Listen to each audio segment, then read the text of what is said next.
بسم اللہ الرحمن الرحیم۔ حاضر خدمت ہیں ایک نئی ویڈیو کے ساتھ، جس میں آج ہم بات کریں گے تربوز کے بارے میں کہ تربوز کو کھانے سے کیا فوائد حاصل ہوتے ہیں۔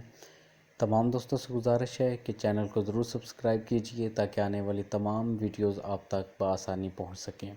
تو چلے بات کرتے ہیں تربوز کے بارے میں۔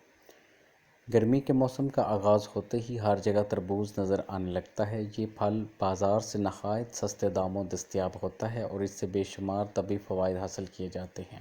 اس کو اگر باقاعدگی کے ساتھ استعمال کیا جائے تو ڈی ہائیڈریشن سمیت بلڈ پریشر کا مسئلہ لاحق نہیں ہوتا اور جسم میں نائٹرک آکسائڈ کو بڑھا کر رگوں کو ریلیکس اور چوڑا کرتا ہے، جس سے بلڈ پریشر کنٹرول میں رہتا ہے۔ اس کے علاوہ تربوز کے دیگر فوائد ہیں۔ تربوز سوزش کو کم کرنے میں معاون ہے، آنکھوں کے لیے فائدہ مند، ہاضمے کو بہتر بنانے میں مددگار ہے، جسم میں نمکیات کی توازن مقدار اور ہڈیوں کی مضبوطی میں اضافہ کرتا ہے۔